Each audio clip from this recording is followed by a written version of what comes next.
Zoo and to our giraffe exhibit. My name's John. I'm a keeper on the ungulate division. Now, ungulate is just a word which means animals which have hooves. So when you think about it, lots of animals have hooves. They're one of the most familiar groups of animals in the world. And so, although giraffes are unique-looking creatures, there's no other living animal you could possibly mistake for a giraffe. They are in fact members of this very well-known group indeed. Now some ungulates are domesticated. We depend on them for our civilization and our comfort. Animals like horses, sheep, cattle, pigs, goats, camels, buffaloes, etc. And giraffes share many of the same features that they do.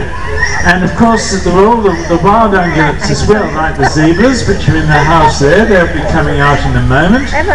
Deer, antelope, tapirs, hippopotamuses, rhinos, etc.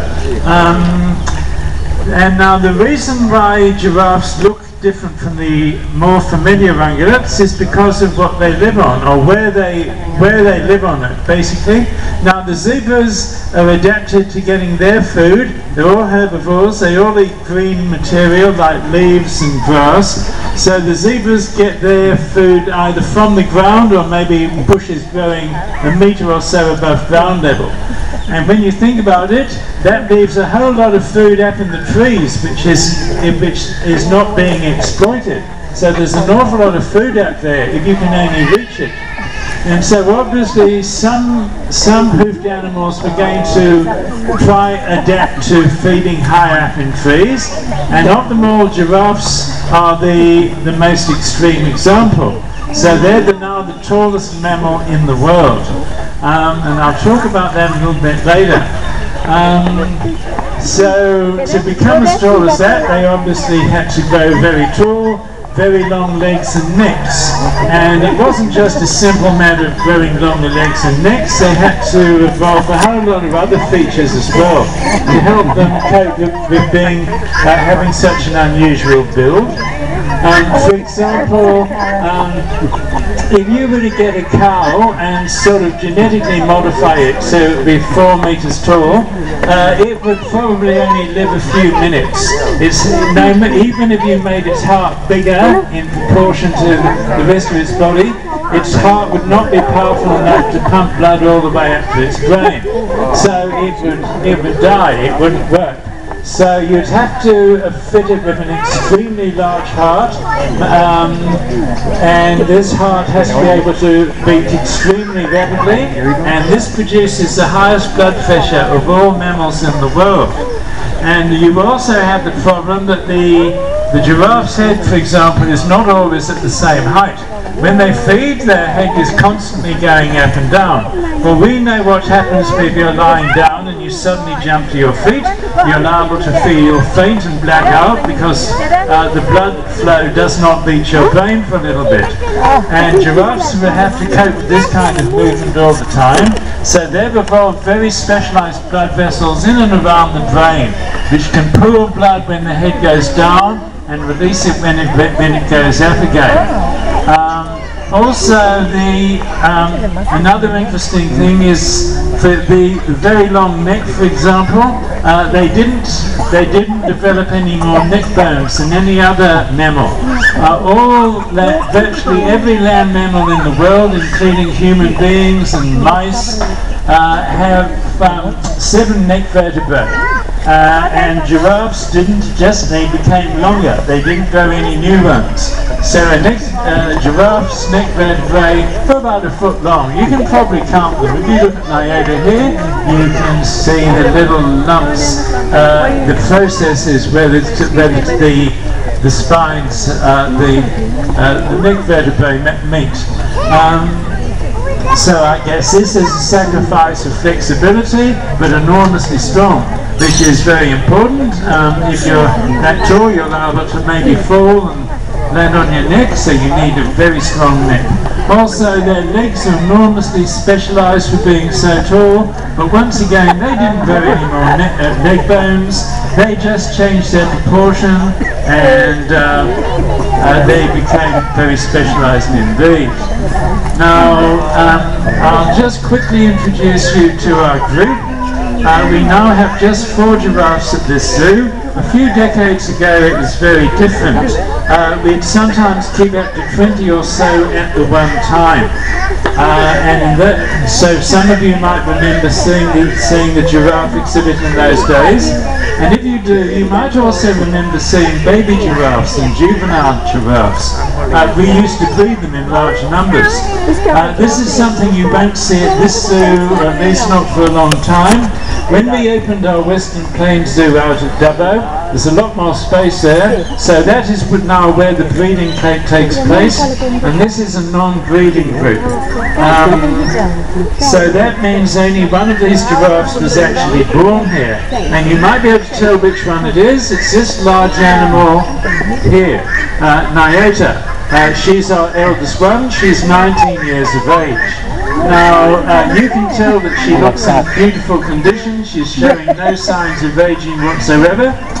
And in captivity, you expect giraffes to live into their 20s in captivity.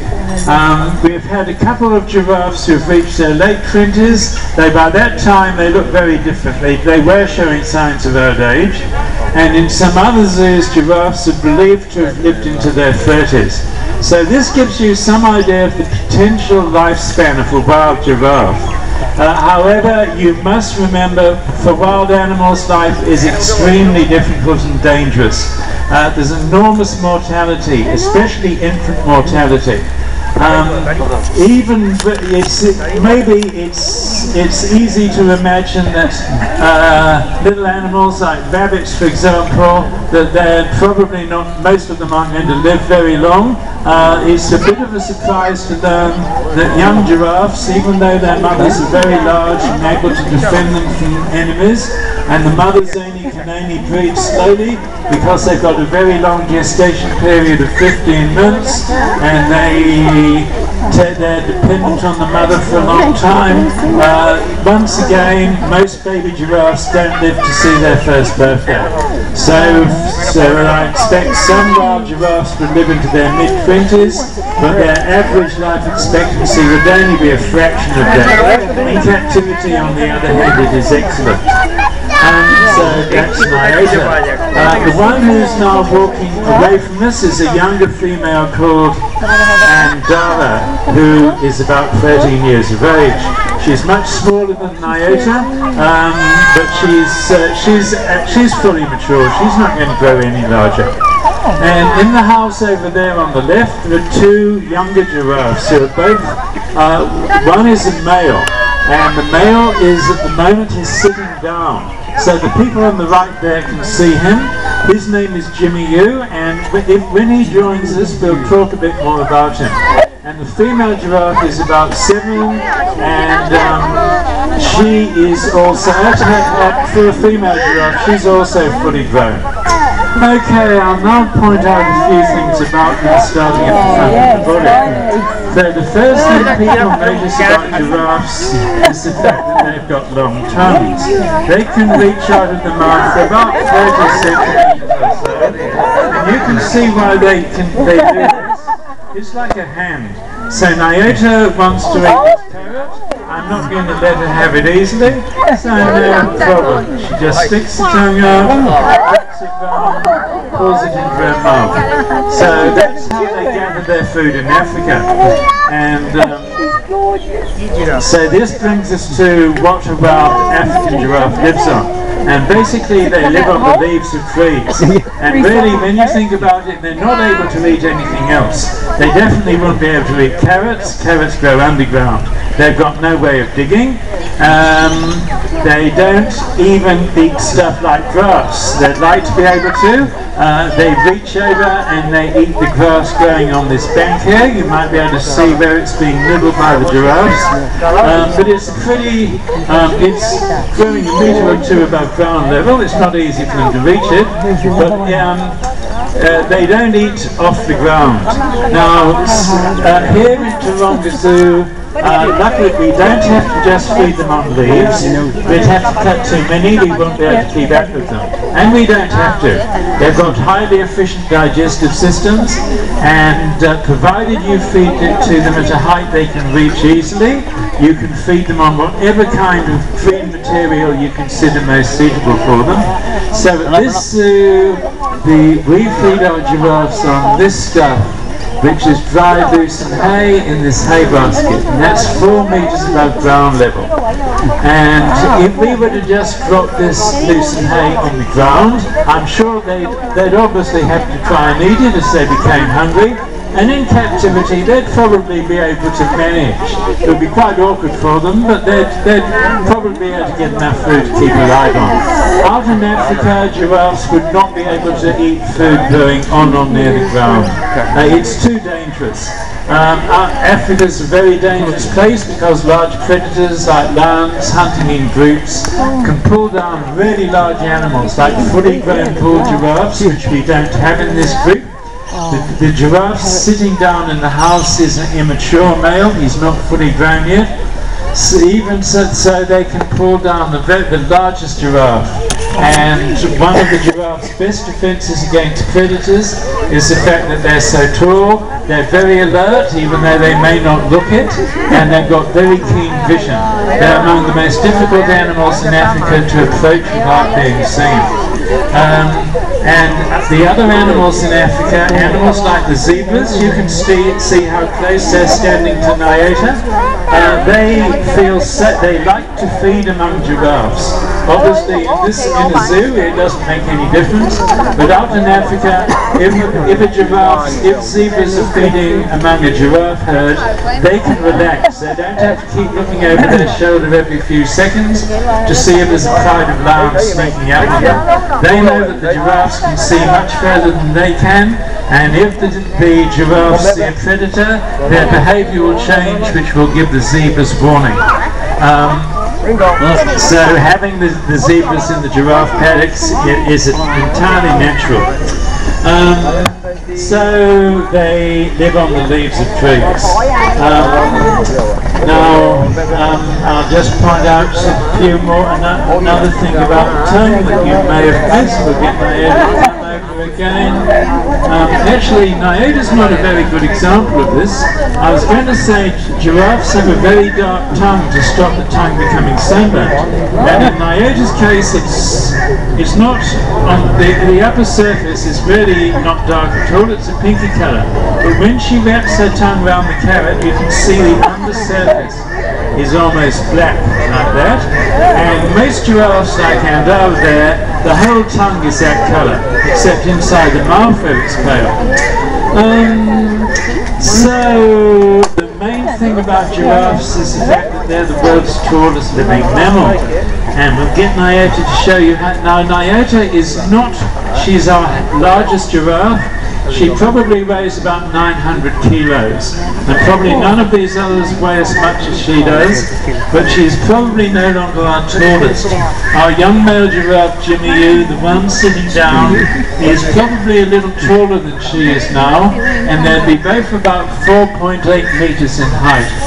She's more interested in the carrots than the leaves at the moment, so she's not really going to show you. Yeah, she'll show you how big she is.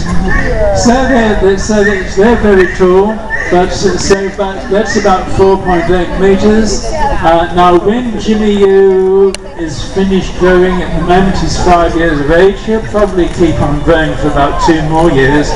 When he's fully grown, he could be about 5 meters in height, and he'll probably be able to reach leaves growing nearly 6 meters above the ground level, using that long muzzle and that long tongue to gather the leaves with. So this gives them range to an enormous amount of food, which virtually no other animals are able to reach.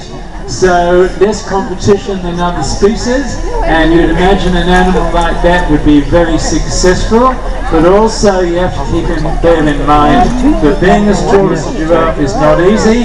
I've mentioned some of the physical adaptations they've had to develop to help them cope with this extraordinary build. So some very large, highly specialized mammals which are left alive and are in extreme danger of extinction. Animals like rhinoceroses. This doesn't apply to giraffes. They occur in quite large numbers in areas where they are protected from human activity, like the national parks in Africa. Outside these areas, however, they are no longer common. They're becoming extinct due to habitat destruction and hunting, and because the world is now so rapidly changing, what with increasing human population and political change and climate change, we can't take it for granted that there's always going to be enough wilderness areas left to contain big animals like giraffes. So one day, the only hope of maintaining healthy bloodlines might be through captive breeding. And here at Taronga Zoo, we've made a huge contribution. We've bred about 80 giraffes here. At our Western Plains Zoo, they continue to breed giraffes, and we've supplied all the other zoos in Australia and New Zealand with their foundation stock. So that's something we're very proud of. I'll finally just mention the fact I said earlier that giraffes are related to familiar hoofed animals like cattle. And one thing different, obviously, is that an animal like a cow or a bull has got great big bony horns standing out on their heads. And if giraffes had horns like that, I wouldn't be standing so close, obviously. Nyota's just got these little horns, which are about 3 or 4 inches long, and the skin and the hair grow right over them. So they don't really look like horns, but they're horns, and they have the same function as the horns as a bull or a ram or a billy goat. And that is to use when they're fighting. Now, usually giraffes are very gentle with each other. Surprisingly enough, just over the last few days, Nyota has been fairly intolerant of Andara in a feeding situation. You may have noticed earlier when I was talking that she chased Andara away from the food. And this is pretty unique. I've hardly ever seen a giraffe do this before. Usually they're happy to share. I guess usually the only competition is who's got the longest tongue. And just recently, Nyota's been a bit cranky and she doesn't want to share some of her food. So then they're not normally a quarrelsome animal, but there is one situation where they do fight each other, and that is when a female giraffe, like these two are, is in season. All the bulls want to mate with her. The bulls who get to mate with the females, they're the ones who become the fathers of the next generation. The bulls who can't be bothered to fight and compete with other males, their genes don't spread. In fact, they become extinct. And so, over millions of years of competition through male giraffes, they're turned into something like a fighting machine. This big head is a weapon. They stand next to each other and slam their heads into each other's body. And it's a very powerful blow. I take Nyota to butt me hard. She has butted me a few times, but only to make me hurry up and feed her a bit more quickly. She's never really wanted to hurt me. So potentially that's a crushing blow. And if you do, she could get away with doing it to me, but if she did it to a bull giraffe weighing about 1,000 kilos, she could fracture her skull. So that horn and the ridge running down her eyes is made out of bone, very strong, that protects her face, her teeth, her palate, her sinuses, all those vital things which if she was to break them would probably end up with her not surviving. So these horns are small, but at least 3 or 5, counting 2 back here, and they're vital. Giraffes without horns would probably never become parents, or at least not the males. So that's the end of the talk for now, and we have Giraffes in Focus, which is a photo session here at the end of the platform. It's quite safe. We put a rope out so you don't have to be too close to Nyota tossing her head around like she's doing at the moment. They never bite, they're very gentle. Can people who've got the prepaid tickets please come and form a queue running down the hill from where I'm standing at the moment, and you can get your photo taken. So thanks for listening, and I hope you have a good day.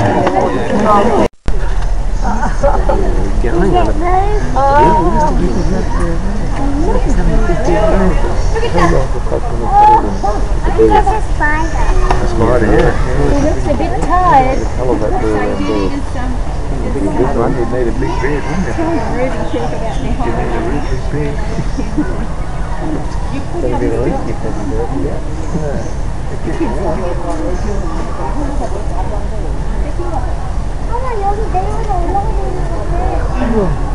I think I'd like to run against them in the pole.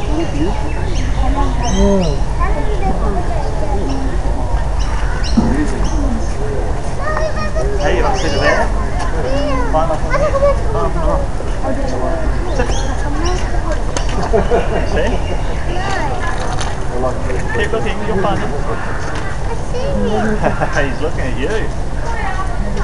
Give him a wave. It came up so close, Tracy was too tired to take a picture. I got such a shock. No, it's just the tide on the outside. Here, so I'd imagine that's where they were trying to go. That must be. Really looked at it, it's like, ooh. Now you look at it. Yeah, what are they? They're looking at something.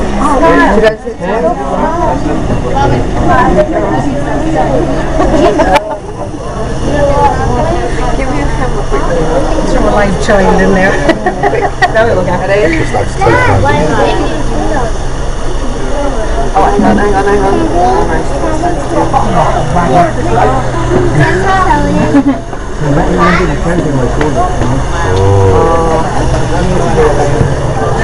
Oh, he's not angry. Here's the food.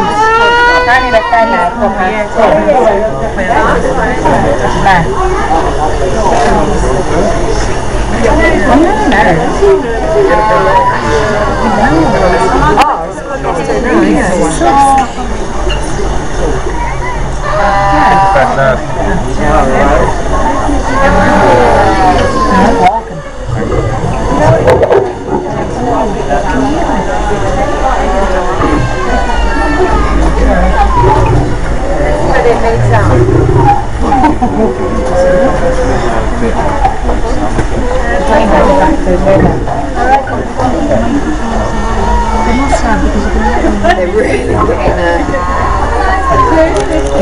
really getting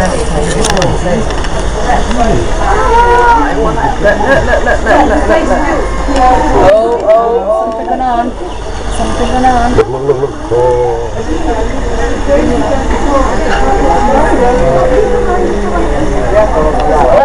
There must be something down there. No, yeah, it must be getting fed from upstairs.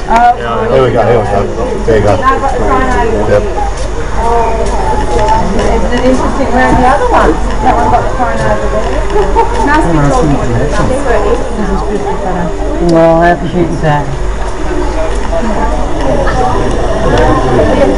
Just try a bit.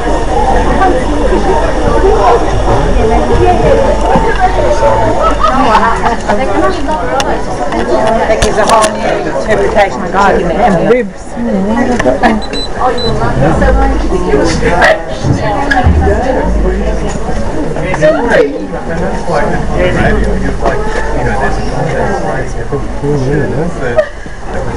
Stand up, Is he a big too? Does he hear you? He's wrapped.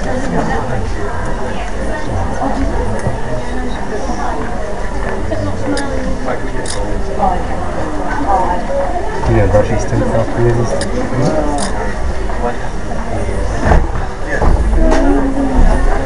They really just keep it in their mouth and chew the side, don't they? They're like tied ears. Yes. I would like to brush his teeth. Chew at the side.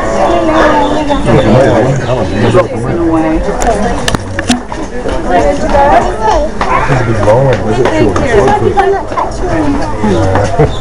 He's the biggest cat there is. Even Miss Toby. There is nothing to see him through the place. he's enjoying it, isn't he?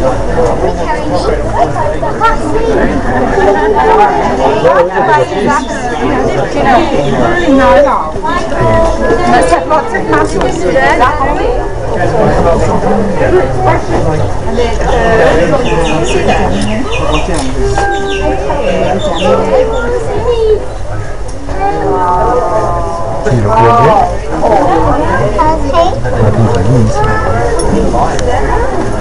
We've got more there.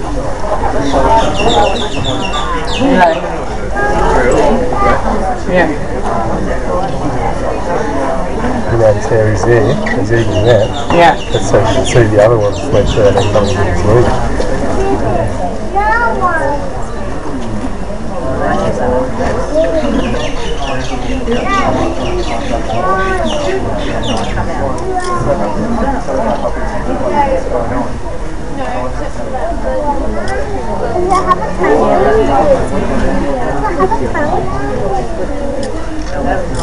Yes, it does, darling.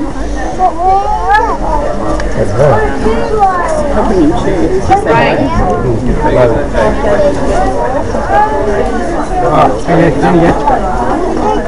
You're going to have to do this one. Yeah, it's pretty cool.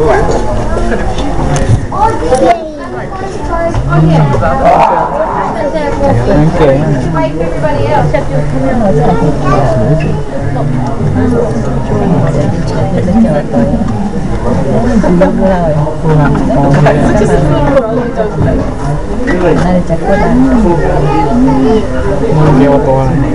Có sủi được cậu đâu? Cái ca này có sủi được quả đâu? Không có quả này. Nó không có miếng ăn luôn, nó tính không có. Cái nào cũng sẽ ra hả? Sẵn sàng.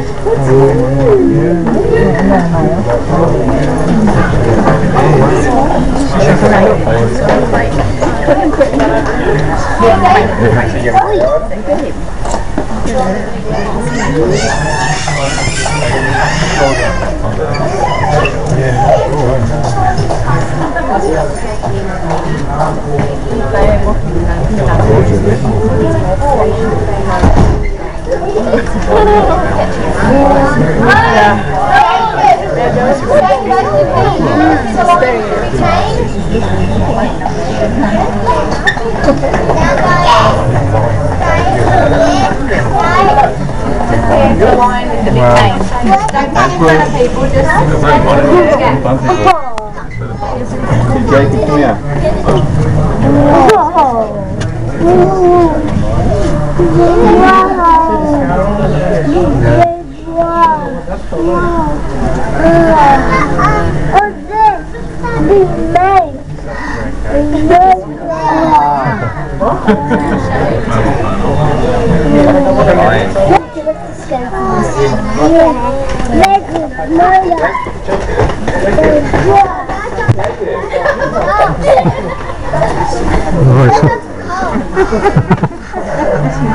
Not scared of the lions?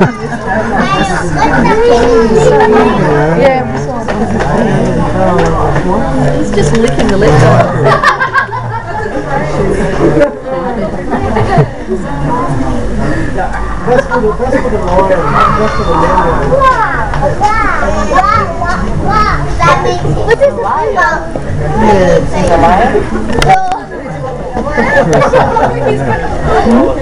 Trying to get right behind the rope.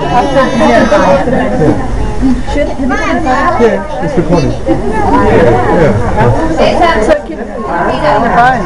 Yeah. Very small on the head. It's already been mauled at. Beautiful. Yeah, then they will know.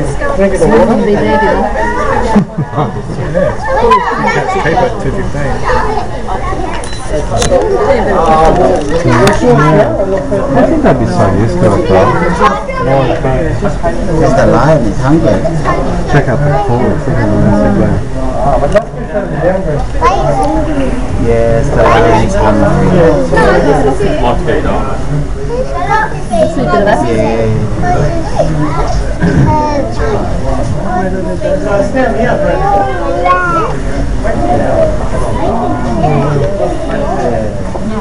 Want to sleep. He's going to have a go. There's a few little statues, isn't he? It must be. It's coming closer. Okay.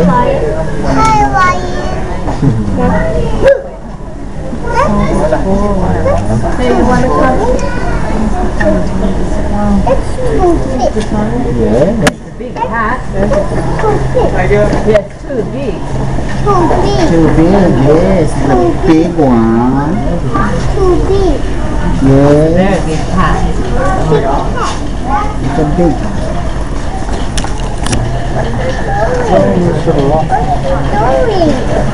Easy.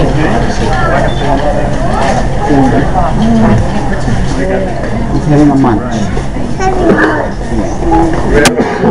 Yes.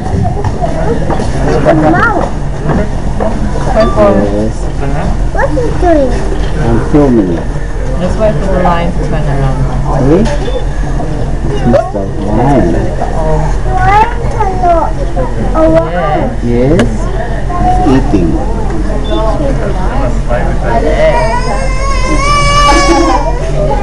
Pretty gorgeous. Beautiful lion. Yes, beautiful.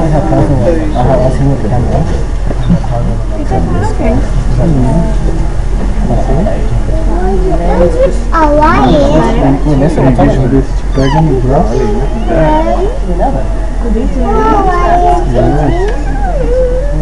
They fly away.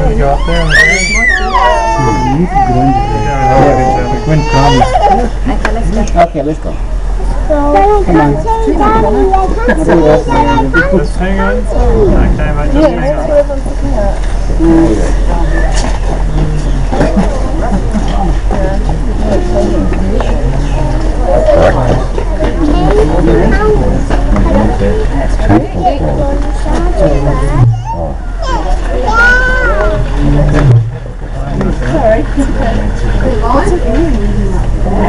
Even food. How big is he?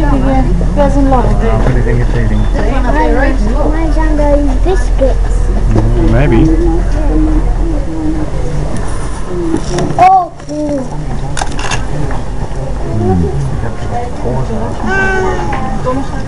Big lion up there, Reach.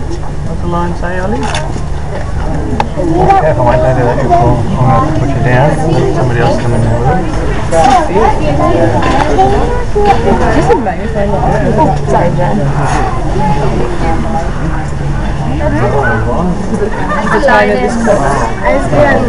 Oh, that's so close.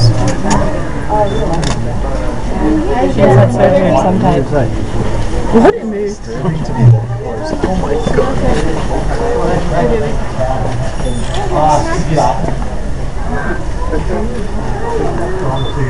What, doing a show for us? Please look at me. इसको अंदर रख लो बेकार है इसको मत निकालो थोड़ी देर में निकालना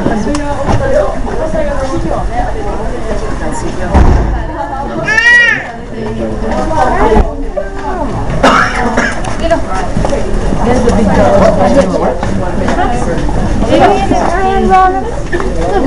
अभी चलेंगे